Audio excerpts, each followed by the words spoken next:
इसे मैं मिनिमाइज कर देता हूँ, अपनी एप्लीकेशन ओपन, इसे भी मैं क्लोज कर देता हूँ। एप्लीकेशन ओपन करते हैं यहाँ पर प्लस के अकॉर्डिंग। तो देखो आज आपकी फर्स्ट क्लास है, पहला प्रोग्राम आपको रन करके दिखाना है, प्रिंट करके दिखाना है, दैट इज हेलो वर्ल्ड। तो वही आज हम यहाँ पर करने वाले हैं। तो देखिए यहाँ पर आप आते हैं फाइल में, न्यू फाइल लिया आपने, सोर्स फाइल, कमांड क्या है कंट्रोल एन। आप यहाँ पर आकर कमांड का भी यूज कर सकते हैं, that is control N. Click कर दिया मैंने, यहाँ पर सोर्स फाइल आ गई। अब यहाँ पर मैं कोड लिखना स्टार्ट करता हूँ। तो कोड जो कि मेरे पास यहाँ पर होगा मेन से स्टार्ट होता है। मेन जब मैंने यहाँ पर स्टार्ट किया तो इसके बाद पैरेंथेसिस दिए, एंटर किया। उसके बाद मैंने यहाँ पर दे दिया सी आउट, वैल्यूज देंगे, इन्वर्टेड कॉमास, और उसके बाद जो भी आप इसके अंदर मैसेज लिखना चाहते हैं वो लिख सकते हैं। हेलो वर्ड, मैसेज लिखने के बाद सेमीकोलन। तो देखो ये हमारे पास पूरा सिंटेक्स है एक मैसेज प्रिंट कराने का, जिसके अंदर ये हमारे पास एक कीवर्ड है जो कि क्या कहता है सी आउट, सी के अकॉर्डिंग आउटपुट प्रिंट कराएगा, जिसके थ्रू हम अपना मैसेज को प्रिंट कर सकते हैं। और जब आप मैसेज को प्रिंट कर रहे होंगे तो इसके अंदर आपने इंसर्ट करनी होगी अपनी वैल्यूज। तो इसलिए आप क्या करते हैं, यहाँ पर लेस देन के साइन देते हैं, और वो भी 2 बार। इन्वर्टेड कॉमर्स में आप अपना मैसेज डिफाइन करते हैं ठीक यहाँ पर, और उसके बाद सेमीकोलन देखिए से टर्मिनेट यानी कि क्लोज कर देती है। अब इसको जब आप रन करवाते हैं तो एग्जीक्यूट आपको करना पड़ता है। एग्जीक्यूट करने के लिए हमें यहाँ पर इसके अंदर क्या होता है, नेम स्पेस को इंक्लूड कराना पड़ता है। But the point is that name space जो कि मेरे को इंक्लूड करवाना है, अगर वो मैं नहीं करवाना चाहता तो मैं डायरेक्ट यहाँ पर आता हूँ, मैं लिखा std। तो सी आउट मेथड को std लाइब्रेरी में से कॉल करवाने के लिए मैंने इसका यूज किया। याद रखिएगा जब हम इसे एग्जीक्यूट करते हैं तो उसके लिए हम कमांड क्या दबाते हैं, यहाँ पर आप जाके देखिए कमांड क्या है मेरे पास, F9 एग्जीक्यूट करने के लिए। इससे क्या होगा, मेरे पास एक कंपाइल फाइल बनकर आएगी जो कि सी के लिए होगी। रन करवाने पर आउटपुट आएगा, बट मैं रन और कंपाइल साथ करना चाहता हूं तो F11 करूं। तो रन और कंपाइल हम दोनों को एक साथ करना चाहते हैं, इसलिए हम F11 प्रेस करते हैं। यहां पर ये कह रहा है कि सबसे पहले आप अपनी फाइल को सेव कर लीजिए। तो सेव मैसेज प्रिंट करना सीख रहे हैं .c++ के थ्रू। तो मैंने एंटर करके इसे सेव करा दिया। तो देखो std जो कि मेरे पास आ रही है यहाँ पर लाइब्रेरी, ये किसके थ्रू आती है, #include iostream.h। तो यहाँ पर हमने लिखा #include iostream, ये हमने यूज कर लिया। उसके बाद मैं यहाँ पर F11 प्रेस करता हूँ रन करने के लिए। सेम हम इसे पहले ही कर चुके हैं। तो देखिए मेरे सामने आउटपुट आया था। यहाँ पर सबसे पहले मैंने क्या किया था, अपना मैसेज प्रिंट करके दिख रहा है, और मेरे सामने आउटपुट आ गया यहाँ पर, जो कि क्या है एक्चुअली हेलो वर्ल्ड है, नथिंग एल्स, और कुछ हमने यहाँ पर प्रिंट नहीं करवाया। तो अगर मैं यहाँ पर सिंटेक्स को समझ रहा हूँ तो मेरे पास क्या है, #include iostream.h मेन, और यहाँ पर इस तरह से आप मेन फाइल को लेते हैं। इससे छोटा प्रोग्राम मैं आपको एग्जाम्पल के लिए दे नहीं सकता था पहला। तो एक काम करते हैं, मैं इसके अंदर नेक्स्ट चेंजेस करने से पहले इसे मैं क्या करता हूँ, कमेंट कर देता हूँ। ठीक है, कमेंट करने की यहाँ पर जो कमांड होती है वो क्या होती है, कंट्रोल के साथ आप स्लैश दबाइए तो इसके आगे क्या होगा, कमेंट आ जाएगा। इस बार मैंने क्या किया कि यहाँ पर मैंने जैसे एक मैसेज किया वैसे मैंने 2 मैसेज प्रिंट करने हैं। हेलो वर्ल्ड मेरे को यहाँ पर 1 प्रिंट करना है, और यहाँ पर मेरे को हेलो वर्ल्ड 2 प्रिंट करना है। फिर से मैं इसे रन करके देखना चाहता हूँ। तो एग्जीक्यूट करेंगे और फिर रन करेंगे। अगर आपने डायरेक्ट रन कर दिया सिर्फ तो हेलो वर्ल्ड ही आएगा, बट मैं हेलो वर्ल्ड 2 बार कर चुका हूं। तो देखो F10 प्रेस करने पर आया हमारे पास क्या, हेलो वर्ल्ड। फिर से देखिए F10 प्रेस किया, हेलो वर्ल्ड, क्लोज किया मैंने इसे। अब मैंने क्या किया, F11, ये क्या होता है, run and execute. F11 run and execute, और इसके बाद यहाँ पर क्या हुआ, हेलो वर्ल्ड 2 बार आ गया। बट प्रॉब्लम इज दैट मैंने तो यहाँ पर क्या किया था, नेक्स्ट लाइन के अंदर दिया था, और इसने क्या किया, एक ही लाइन में प्रिंट करके दे दिया। तो ये मेरे लिए एक प्रॉब्लम क्रिएट कर देता है। इस प्रॉब्लम को सॉर्ट आउट करने के लिए मैं क्या करता हूँ, इसे क्लोज कर देता हूँ, और यहाँ पर क्या करते हैं, हम इसके लिए एक न्यू लाइन यहाँ पर लेकर आते हैं। मैंने यहाँ पर दिया std रेशो सी आउट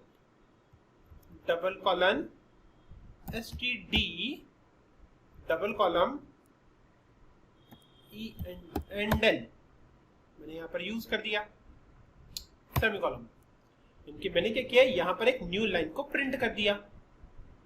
अब मैंने यहाँ पर न्यू लाइन को प्रिंट कर दिया। मैं वहां पर देखता हूँ क्या ये मेरे दोनों अलग अलग लाइन के अंदर आता है, दोनों अलग अलग लाइन के अंदर आने चाहिए। तो इसके लिए हमें क्या करना होगा, सबसे पहले एग्जीक्यूट देन रन करना होगा। तो उसके लिए मैं F11 प्रेस करता हूँ। F11 हमने प्रेस किया, आउटपुट चेक किया, हेलो वर्ड 1, हेलो वर्ड 2, अलग अलग लाइन के अंदर आउटपुट आया है। कोड के साथ अगर आप देखना चाहें तो ये कुछ इस तरह से है, स्क्रीनशॉट लेना चाहें तो ले सकते हैं। क्लोज करते हैं हम इसे। मैंने std के साथ वर्क किया है। अब आप नोटिस करिए, मैं इसे जितनी बार प्रिंट करता हूं उतनी बार मुझे क्या करना पड़ता है, std हर बार लिखना पड़ता है। सपोजेड आपने न्यू लाइन लाने के लिए यहाँ पर क्या किया, एक दूसरा क्राइटेरिया बताता हूँ, std रेशो दिया, सी आउट आपने यूज किया और यहाँ पर फिर आए और अब आपने यहाँ पर क्या किया, न्यू लाइन के लिए /n दे दिया। ठीक, ये एस्केप सीक्वेंस होते हैं, इसको आगे चल के मैं डिटेल में भी बताऊंगा आपको इस लाइन को। फिलहाल के लिए अभी सिर्फ इतना ही समझिए, /n use for new line. ठीक उस तरह से जैसे कि एंड ऑफ लाइन था हमारे लिए न्यू लाइन के लिए, जो कि आपने यूज किया था यहाँ पर एंड ऑफ लाइन। अब फिर से रन करके देखते हैं क्या सब कुछ अलग अलग लाइन के अंदर आ रहा है। मैंने फिर से रन किया F11 के थ्रू और यहाँ पर चेक किया, यस सब कुछ अलग अलग लाइन के अंदर मेरे पास आ रहा है। ठीक है, स्क्रीनशॉट लेना चाहें तो इस तरह से ले सकते हैं। ओके, तो ये सब कुछ अलग अलग लाइन के अंदर आ रहा है। अब पॉइंट की बात है, इसके अंदर देखिए कोड हमारे पास इस तरह से ज्यादा बढ़ता जा रहा है। जितना ज्यादा बड़ा कोड होगा उतने ज्यादा प्रॉब्लम्स क्रिएट होंगी। मैं नहीं चाहता कि इतने ज्यादा प्रॉब्लम्स क्रिएट हो। तो इसके लिए अब हम क्या करेंगे, सीखेंगे कि std का यूज हम किस तरह से करें कि हमें बार बार ना डिफाइन करना पड़े।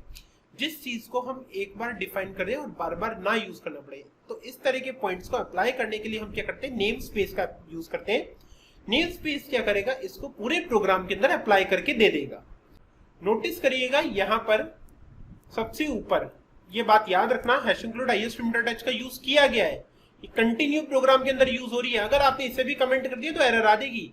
याद रखना, इसे हर प्रोग्राम के अंदर सबके साथ यूज करना है, क्योंकि आपकी std जो सी लाइब्रेरी है, स्टैंडर्ड लाइब्रेरी, वो इसी iostream.h के अंदर से आती है। ठीक है, ओके, तो आते हैं अपने पॉइंट के ऊपर जो कि हम आगे कंटिन्यू कर रहे थे। नीचे आ गया मैं, यहाँ पर मैंने इसे कमेंट हटाया और देखो मैंने क्या किया, यहां से std को डिलीट कर दिया, यहां से भी डिलीट कर दिया, सिर्फ 2 जगह से डिलीट किया। अब मैं रन करता हूं तो मेरे सामने क्या होता है, एरर आती है। एरर पढ़ो क्या आ रही है। सबसे पहले एरर जो कि आ पा रही है मेरे पास इंट मेन के अंदर आ रही है। वो कह रहा है cout was not declare in the scope, यानी कि आपने उसको अभी यहाँ पर प्रोग्राम के अंदर डिफाइन नहीं किया है। मैंने क्या किया, इस मेन से ऊपर यहां पर आया, यहां पर मैंने डिफाइन कर दिया using name space, using name space.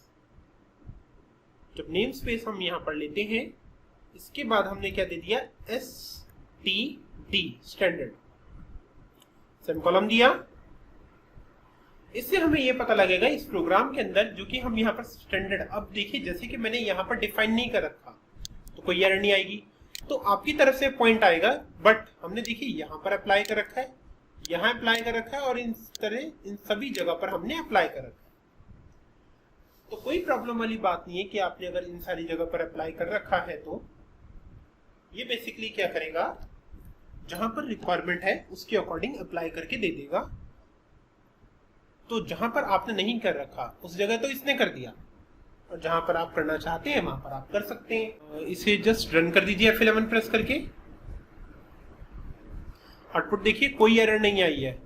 तो इसका मतलब आप करें ना करें, स्टार्टिंग में करें एंड में करें, कोई प्रॉब्लम वाली बात नहीं है। तो देखो जैसे कि यहाँ पर मैंने इसे यहाँ से डिलीट कर दिया, यहाँ से भी मैंने इसे डिलीट कर दिया, है नहीं है कोई फर्क ही नहीं पड़ रहा, कहीं पर अप्लाई है कहीं पर नहीं है। बस हमने इसे रन किया और आउटपुट हम देख पा रहे हैं कि हमारे सामने आउटपुट आया है। जितनी भी जगह पे मैंने std को डिफाइन कर रखा है उनको मैं डिलीट करने जा रहा हूं। डिलीट करने के बाद सेव कर दिया, कंट्रोल S से F11 प्रेस करते हैं। और देखिए कोई एरर नहीं है, परफेक्टली आउटपुट है। तो वो सारी चीजें जो कि आप यूजिंग नेम स्पेस के थ्रू डिफाइन करना चाहते हैं, तो हमें पता लगा ये तो प्रोग्राम में हर जगह करना ही करना है, तो हम इसे बार बार क्यों डिफाइन करें। मैंने इसे यहां से कट कर दिया, उठाकर सबसे ऊपर रख दिया जहां पर हमने इसके रिगार्डिंग लाइब्रेरी रखी हुई है। तो मुझे पता लगा ये दो लाइनें हर प्रोग्राम के अंदर आएंगी ही आएंगी, चाहे मैं कोई भी प्रोग्राम यूज करूं। हाँ, एक और बात आप नोटिस करिएगा, जब आप यहां पर आते हैं इसे रन करते हैं, यहां पर अभी भी वैल्यू 0 आ रही है, इसलिए मैंने अब तक रिटर्न का यूज नहीं किया है। जब वैल्यू यहां पर चेंज होने लगेगी तब मैं यहां पर रिटर्न्स की इंपॉर्टेंस क्लियर कराऊंगा आपको। क्या देखो, इसके अंदर क्या होता है, दो तरह के कमेंट होते हैं। एक होता है सिंगल लाइन कमेंट, जो कि एक लाइन को कमेंट करते हैं, उसे रन नहीं होने देते।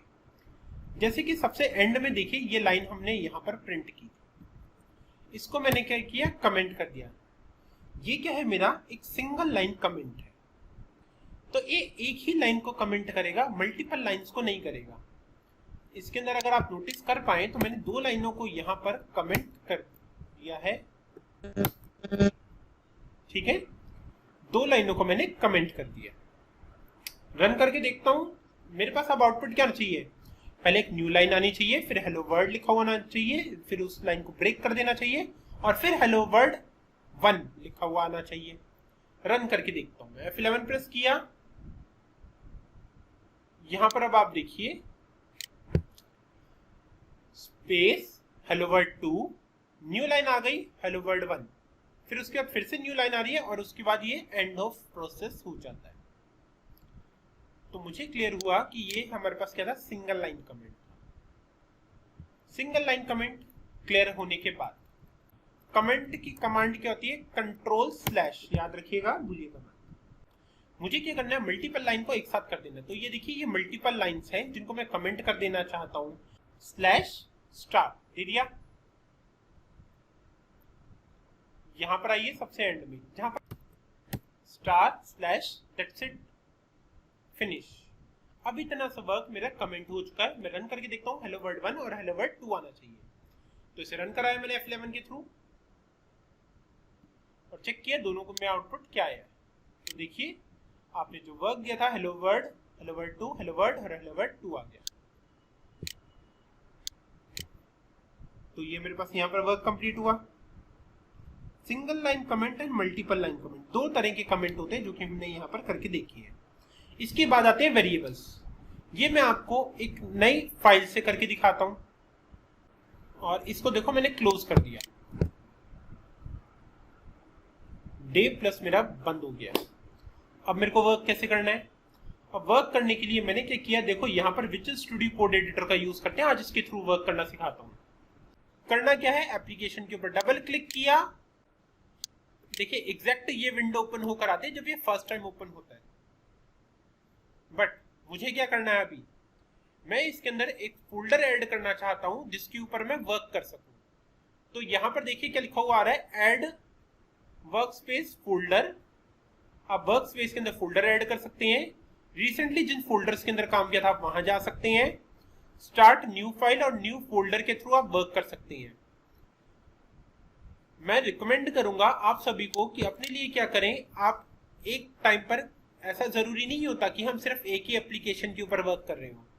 बहुत बार ऐसा होता है कि हम एक ही टाइम पर मल्टीपल एप्लीकेशंस के ऊपर वर्क कर रहे हैं। जैसे कि मैं इस वक्त सेम टाइम पर C+ के ऊपर भी वर्क कर रहा हूँ और पाइथन के ऊपर भी वर्क कर रहा हूँ, क्योंकि मेरा सॉफ्टवेयर दोनों को मिलाकर बनेगा। उसी तरह से मैं वेबसाइट के ऊपर वर्क कर रहा हूँ जिसमें मेरे को HTML के ऊपर वर्क भी करना है, CSS के ऊपर वर्क भी करना है, और जावा के ऊपर वर्क भी करना है, PHP के ऊपर वर्क भी करना है, क्योंकि इन सभी लैंग्वेजेस को मिलाकर हमारे पास वेबसाइट बनकर आएगी। तो आप क्या करेंगे, यहां पर अपने वर्क स्पेस के अंदर फोल्डर ऐड करते रहेंगे हमेशा। Add folder to work space. Work space आप किस वर्क के लिए कर रहे हैं, अगर आपका वेबसाइट के लिए है और सारे फोल्डर वेबसाइट वाले ऐड करने तो वो यहां पर दीजिए। तो मुझे सारी एप्लीकेशन सॉफ्टवेयर डेवलपमेंट के लिए चाहिए, इसलिए मैं यहां पर आता हूं, क्लिक करता हूं और अपने फोल्डर को ऐड करता हूं जो कि मैंने आपके साथ मिलकर बनाया था डी ड्राइव में C++ के अंदर, C++ कोड। मैंने यहां पर इसे ले लिया। तो इसे लेने के लिए आपको क्या करना होगा, C+ कोड के ऊपर क्लिक करिए और यहां पर आकर ऐड के ऊपर क्लिक कर दीजिए। तो आप नोटिस करेंगे आपका ये जो फोल्डर होगा आपके वर्क स्पेस के अंदर आ जाएगा। कंट्रोल शिफ्ट ई किसके लिए? वर्क एक्सप्लोरर के लिए। मैं यहां आया, आपका देखो फोल्डर ये रहा। इस फोल्डर के अंदर अब आप नोटिस कर सकते हैं जो आपकी exe फाइलें जो कि दोनों के अकॉर्डिंग बनी है वो देखो यहाँ पर आ रही हैं, और जो आपने C+ वाली फाइल बनाई थी वो यहाँ पर आ रही है। मैं अब से फाइलों को क्या करता हूँ, सीरीज नंबर देता हुआ चलता हूँ ताकि हमें कोई कंफ्यूजन क्रिएट ना हो कि फाइलों का एक्चुअली यूज है क्या, ताकि हम सीरीज के अकॉर्डिंग समझ सके। ये हमने पहला स्टेप किया था, दूसरा, तीसरा। पहले 2 स्टेप यानी कि फाइल कैसे क्रिएट करते हैं, सेव कैसे करते हैं, एक्सटेंशन कैसे आते हैं, ये सब हमने यहाँ पर सीखा था। दूसरा, C+ की फाइल को यहाँ पर लेकर कैसे आना है, इन दोनों वर्क को हमने सीखा था। तो देखो जब आपने यहाँ पर C+ की फाइल बनाई तो ये आपको रिकमेंड कर रहे हैं कि आप यहाँ पर इस वाली फाइल को इंस्टॉल कर लीजिए। मैंने इसके ऊपर देखो यहाँ पर क्लिक भी किया, मोर इन्फो के ऊपर। तो ये क्या कहता है कि आपको यहाँ पर C++ की इस एक्सटेंशन को डाउनलोड कर लेना चाहिए ताकि आपकी C की फाइलें आराम से यहीं पर रन हो जाए, आपको कहीं और ना जाना पड़े। बट पॉइंट की बात क्या आती है, अगर आपके पास यहाँ पर ये लिंक नहीं आया तो आप कैसे लेकर आएंगे? तो देखिए उसके लिए कोई प्रॉब्लम वाली बात नहीं है। इसके अंदर ये होता है हमारे पास एक्सटेंशंस, जिसकी कमांड है कंट्रोल शिफ्ट एक्स। मैंने भी दबाया कंट्रोल शिफ्ट एक्स, एक्सटेंशंस के ऊपर आ गया। पहले से जो भी लिखा हुआ हो उसे डिलीट कर दीजिए। मेरे को चाहिए C/C++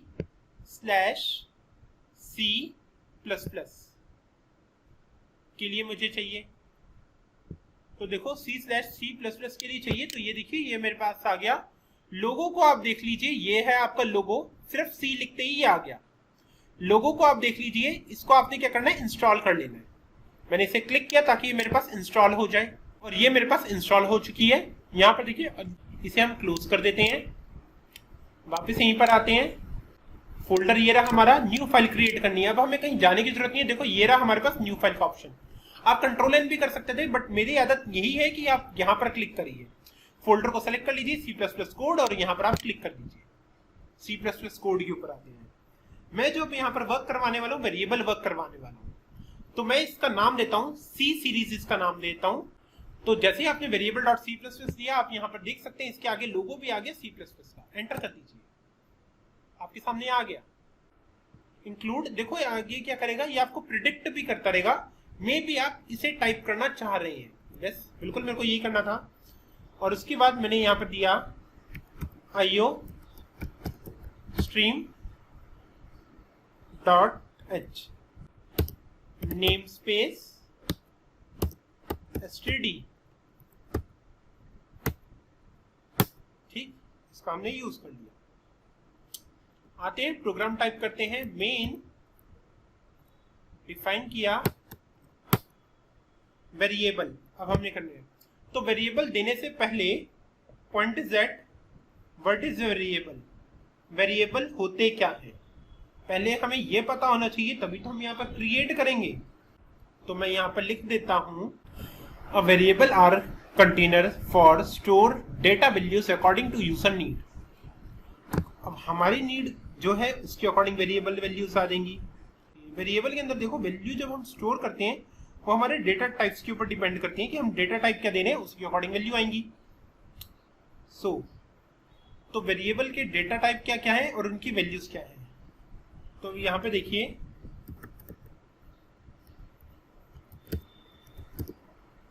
data types of variables, यहाँ पर मेरे पास आते हैं।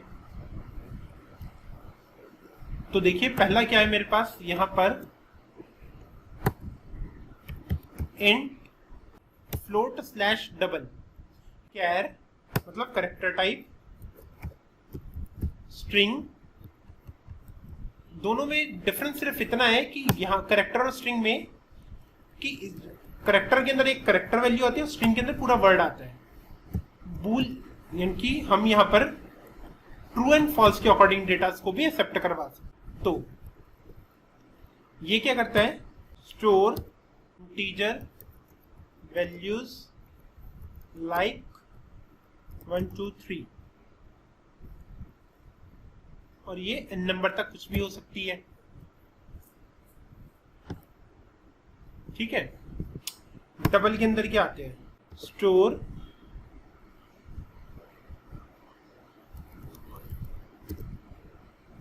point values like 1.1, 2.0, 3.01 और इसी तरह से n नंबर ऑफ 3 डॉट और n नंबर ऑफ समथिंग। ठीक है, तो इस तरह से कुछ भी वैल्यू इसके अंदर आ सकती है। क्या है? Character store only single character values like a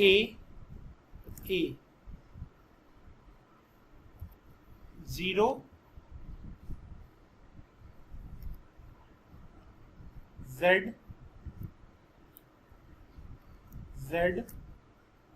9। मतलब कोई भी एक सिंगल वैल्यू अगर आप चाहें तो स्टोर करा सकते हैं। हाँ, यहाँ पर आपकी ये जो नंबर वैल्यू होती है वो भी एज अगर हम करेक्टर इन्वर्टेड कॉमर्स में दे तो एज अ करेक्टर हमारे पास आ जाएगी।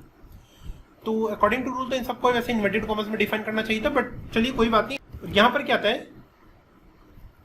Store text as word.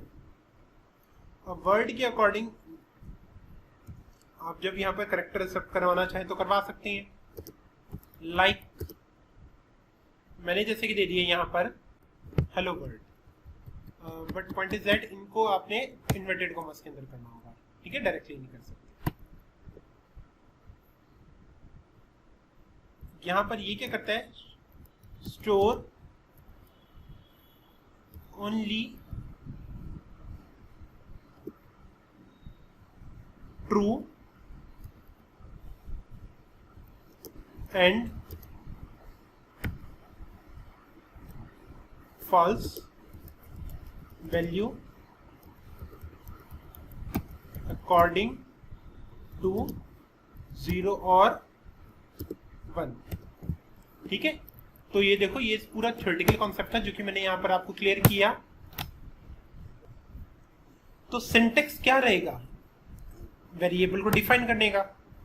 तो देखिए, सिंटेक्स फॉर वैर टाइप, डेटा टाइप जैसे मैंने इंट बताया था। नेम अब मेरे को बताना होगा किसका? वैर variable name underscore variable value. ठीक है, तो आपको इस तरह से देना होगा 10। अब जो कि आपने यहाँ पे 10 वैल्यू ले ली, अब मेरे को यहाँ पे प्रिंट करके भी तो देखना होगा, क्योंकि प्रिंटिंग वर्क, एग्जीक्यूशन वर्क, ये सारा हम करते हैं नेक्स्ट क्लास से कंटिन्यू। वाइंड अप बैच ये प्रोग्राम मैं आपसे शेयर कर देता हूँ, एक बार आप इसे देख लीजिएगा। Okay, good day. Good day sir.